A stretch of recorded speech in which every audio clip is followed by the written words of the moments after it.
vigtigt for os at slå fast, at det er altså ikke kun noget omkring processer og procedurer og kreativitet. Det er faktisk også måske sådan en måde, vi organiserer tingene på, værdikæder. Det er ledelse. Man kan også godt forny måden, man leder på. Og det er så frem for alt måske den der forretningsmodels tænkning. Hvordan er det egentlig, vi skaber værdi?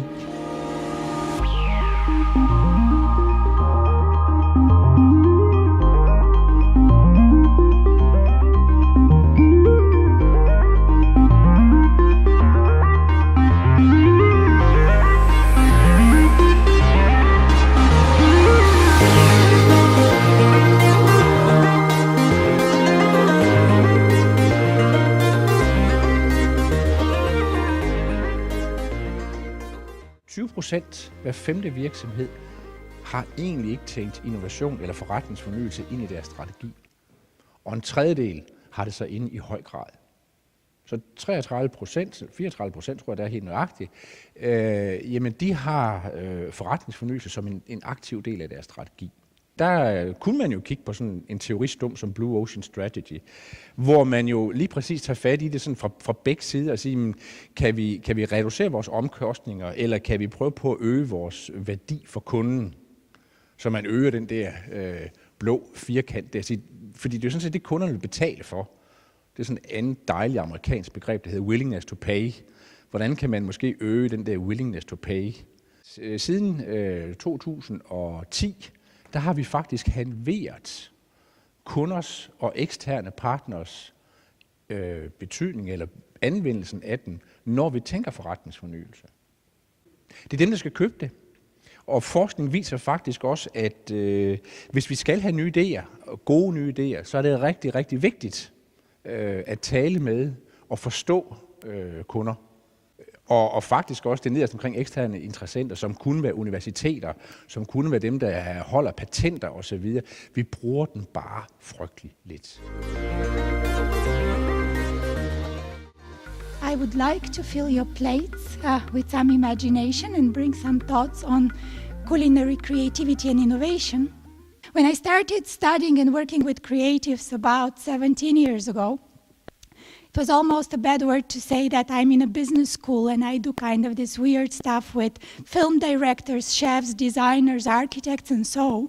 And finally, it has become a more legitimate concern.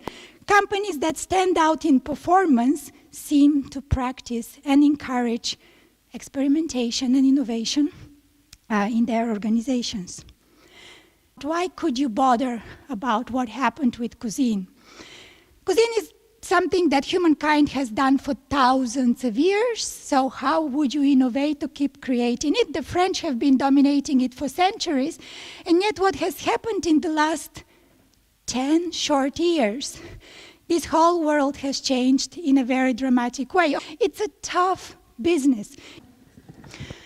I mentioned many ingredients, but the secret ingredient for keeping your horses on creativity and innovation, despite of all bad news, comes from the football camps of Barca, and it's called passion.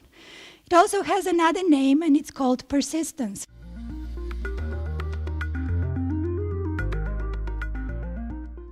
Det er medarbejderen, der er den største drivkraft i det her, og kunderne ligger længere væk, og det er selvfølgelig fuldstændig ud af den samme vej som den forrige konklusion. Og så kan man sige, kan vi gøre noget ved det? Jamen det kan vi jo, fordi vi kan selvfølgelig give os til at kigge på, hvordan kan vi få mere samarbejde med kunderne. Og der står nogle forslag der er jo mange andre af dem.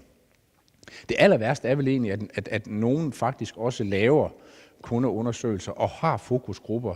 Man kan så måske spørge sig selv, får vi nok ud af den? Altså får vi produktudviklet, eller får vi forbedret nok ud af den vej? Selv noget så kedeligt som reklamationer er jo sådan set noget, altså alle har, uanset vi kan lide det eller ej.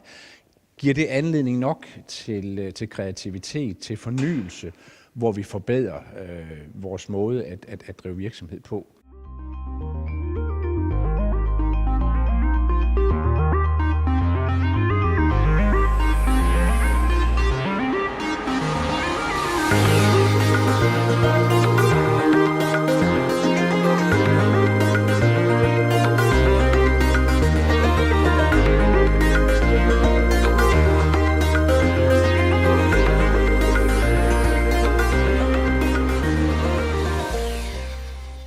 Hvis vi så spørger ind til, hvad er det, I forbedrer? Jamen, så er der omkring 60%, som faktisk arbejder med de interne processer, og det er jo rigtig godt.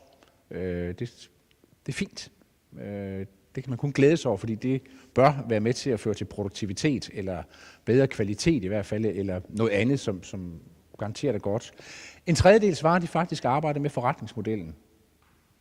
Og det synes jeg jo, som arbejder meget med strategi, er det interessante. Og når vi så siger forretningsmodellen, jamen, så er det det, vi får penge for. For igen at tage noget løsningsorienteret på det, så har jeg taget en enkelt slide med fra det, der hedder Strategy and Simple Rules, hvor sådan en af kernebudskaberne, det er sådan samlet den her ene, hvor man virkelig siger, at hvis din strategi den skal være eksekverbar, så skal du bare vide, hvem der er den primære kunde, og du skal bare have styr på, hvad det er, du vil sælge til den. Det i sig selv samtidig kan være et kritisk spørgsmål, det er jo interessant. Men specielt det der bullet 3 er jeg sådan meget optaget af. Altså, hvordan er det egentlig, du vedligeholder og fastholder den værdi, du skaber? Den giver ofte forstyrrelser i en ledergruppe, fordi jeg har ikke mødt ret mange, der bare lige kan svare på det.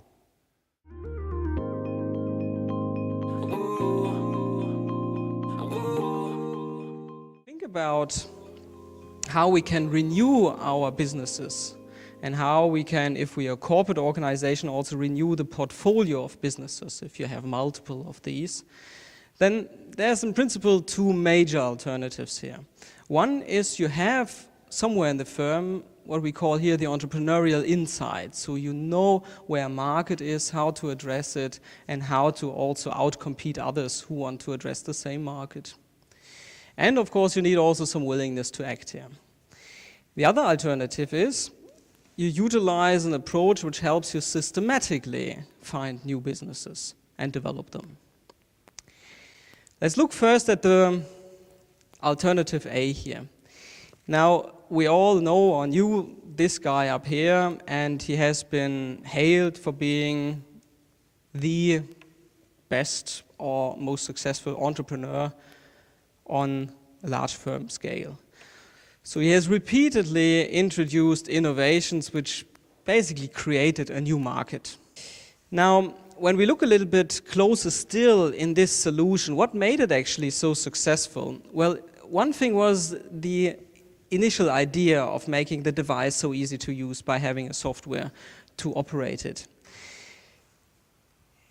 If we look closer, however, it depends also very much on what I call here the business model behind it. Now, it's always nice if you have these entrepreneurial leaders which are willing to act now and which have the insight, of course, what can be done. Not all our firms are blessed with this, so it's also worth considering what are more structured and more systematic ways to do that again and again. You can use business modeling, which is not having a canvas set up, but the process of actually discussing that in workshops and so on. This helps because it is a nice level of abstraction where you can start seeing patterns, where you can start getting people mentally on board, rather than saying, well, I need you for 1 hour to sit through 60 of my slides. This is action-oriented. Det er sådan set de samme interne, få medarbejdere og ledere, som er med i det her. Og det er jo igen tankevækkende, at man er afhængig af de få ildsjæle, som brænder for det her. Den aller vigtigste energi i virksomhederne, i organisationerne, det at lave noget fornyelse af forretningen, jamen det er nogle få, der faktisk brænder for det her, som gør det her. Og det kan man så måske lettere sige, kan man må arbejde med det? Hvis jeg skulle prøve at være konkret på at sige, kan man det? Der kom jeg til at tænke på sådan et gammelt stykke værktøj, som den der excellence-model, som nogle af jer måske kender, hvor de har nogle fundamentale koncepter, som man siger, at en hvilken som helst organisation bør have tænkt over nogle af de her ting. Og nu tror jeg ikke, de alle 8 skal i brug, men altså sådan noget som 3, 4 og 7 kunne man måske godt overveje. Og igen, det starter med spørgsmålet, hvordan skaber vi egentlig organisatorisk kapacitet?